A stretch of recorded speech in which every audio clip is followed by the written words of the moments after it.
Dzienne studia to jest zbrodnia na ludzkości w 95% przypadków.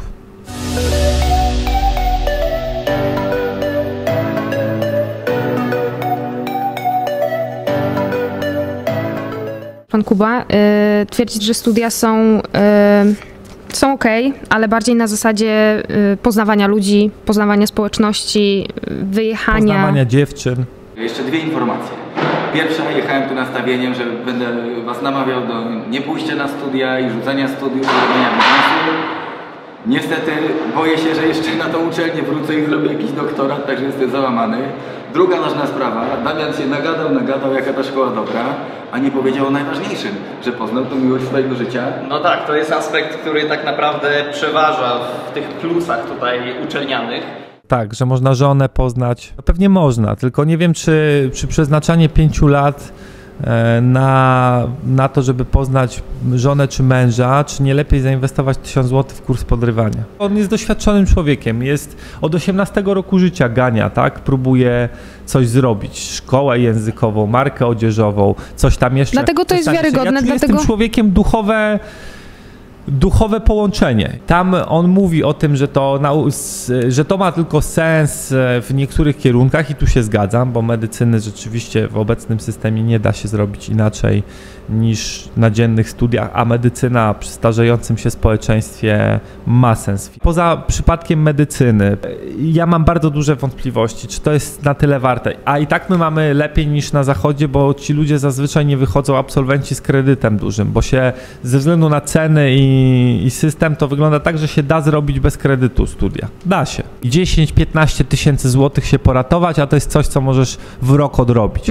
Natomiast jakbyś wychodziła jeszcze z garbem na przykład o wartości mieszkania do spłacenia w wieku 23-24 lat, to by był dramat. To by był dramat. A tak się dzieje, bo u nas studia są po prostu tańsze, czy... Życie i studia są tańsze. I tak, czesne jest znacznie niższe, bo na dobrych uczelniach ono rzadko kiedy przekracza 1000 zł miesięcznie. Chyba że mowa o medycynie, ale nie, medycyna jest droższa prywatnie, jak studiujesz medycynę. Natomiast wszystkie inne studia to jest 400, 500, 600, 700 zł miesięcznie. Czyli $200 miesięcznie. Semestr, powiedzmy, kosztuje semestr prawa na Koźmińskim, kosztuje $1200. W Stanach by kosztował 12 czy 15 tysięcy dolarów ten sam semestr. O podobnej jakości. Więc tam po prostu, jeśli nie masz tych pieniędzy, bo ci ich rodzice nie są w stanie dać, to bierzesz kredyt i wychodzisz z długiem. Kończysz studia i masz dług. I trzeba iść do pracy i pracować na system. Trzeba iść do pracy i trzeba, pracować na pokrycie cyferek, które emitują banki centralne. To jest pomysł systemu na to, jak skłonić młodych ludzi do aktywności zawodowej po studiach. Potem zaraz przychodzi kredyt hipoteczny, często mortgage. I wtedy z dwóch stron płacą studencki, płacą mortgage, są ustawieni do końca życia, będą siedzieć w boksie i trzepać w Excelu tabelki. Ale na pewno nie będą kombinować w stylu wyjadę do Indii, odnajdę duchowość. Nie. Kredyt. I wbrew pozorom to jest najlepsze wyjście, bo jeśli ktoś pracy nie podejmie, to narasta mu dług. Wpada później w gorsze tarapaty niż... wpada w depresję, to ma plusy, wiesz, to nie jest tylko złe. Dla 90% ludzi to ma duży plus, bo oni wcale by się lepiej nie zrealizowali, szukając natchnienia na mieście.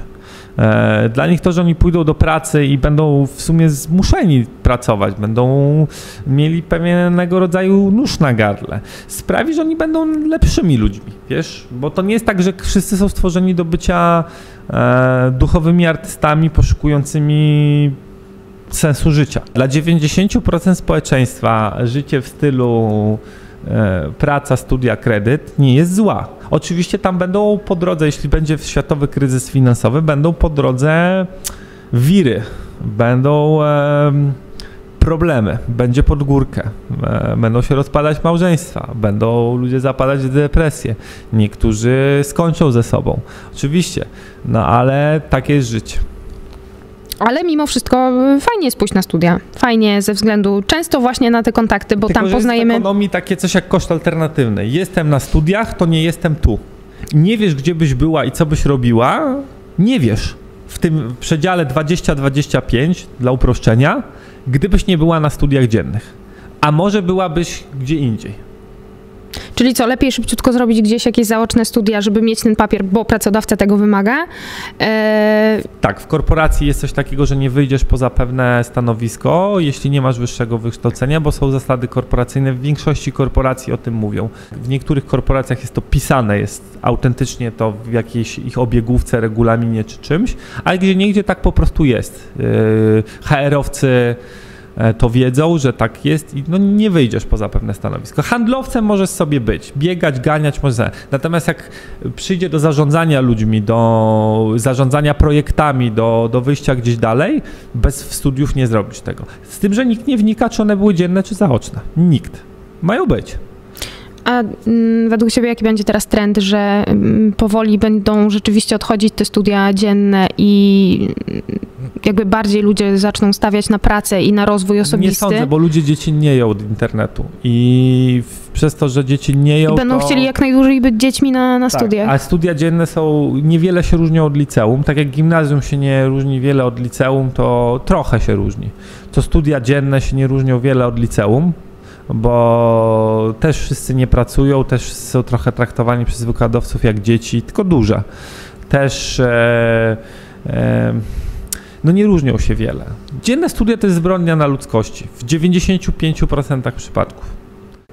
I to mnie ciekawi, czy jeśli spotykamy się z naszym, nawet się nie spotykamy, tylko oglądamy filmiki, które są wpuszczane na stronę i to stamtąd pozyskujemy wiedzę, nie możemy tak naprawdę zadać pytania. W Polsce i tak nikt nie zadaje prawie pytań na wykładach, bo się wstydzą. Więc ja pamiętam u siebie, mimo że to były studia zaoczne, to była prywatna uczelnia. To byłem jedną z nielicznych osób, które się wchodziło w tą dyskusję. To dlaczego ludzie idą na prawo, skoro boją się zadawać pytań? Bo żyją w świecie fantazji swoich i rynek im mówi, będziesz trzepał 9 godzin dziennie papiery, dostaniesz 1800 za to. Okay. I masz być grzeczny, bo jest 10 innych na twoje miejsce. Czyli co, kończymy szkołę średnią. Co jest według Ciebie, co Ty byś polecał jako najlepszą drogę dalszej edukacji? To zależy od człowieka. Ja stawiam tezę, że 90% studiów dziennych to jest robienie sobie krzywdy i że podchodzenie do tego tak, że poznam ludzi, albo znajdę tam swoją drogę, albo poznam partnera, no można to efektywnie inaczej zrobić. Bo jest koszt alternatywy. To są najlepsze lata między 20 a 25 rokiem życia, jedne z najlepszych lat w życiu i można alternatywnie rozwiązać te rzeczy, bo ja rozumiem potrzebę socjologiczną, towarzyską, matrymonialną, każdą, ja to rozumiem, natomiast to można inaczej robić, jak już się siedziało 6 lat w podstawówce w nowym systemie, 3 w gimnazjum, 3 w liceum, czyli 12 lat w ławce, to można sobie odpuścić kolejne 5 lat siedzenia poniedziałek, piątek w ławce. Nie mówiąc już o tych latach doświadczenia, nie mówiąc już o latach kąpania się wśród dorosłych ludzi, a nie dzieciaków z telefonami, bo też kąpanie się wśród dzieciaków z telefonami, tylko patrzą w telefon i to wpływa na człowieka. A widzisz, nadużywanie internetu w młodym pokoleniu wcale nie sprawia, że oni są fajniejsi. No właśnie są nie. Bardziej social. A miało być. Są mniej social. A miało być super. A miało być tak pięknie, a jest efekt uboczny w postaci takiej, że to jest rozmowa jak z kosmitą często. To jest rozmowa nie zawsze, bo są tacy, którzy mieli jakieś tam mechanizmy obronne, które im pozwoliły nie upaść tak bardzo w tym. Ale często to jest jak rozmowa z kosmitą. W Stanach widzę, że jest od 2-3 lat w filmach, w Hollywood coraz więcej scenek, coraz więcej mowy na ten temat, że coś jest nie tak. Katastroficzne efekty uboczne nadużywania telefonu.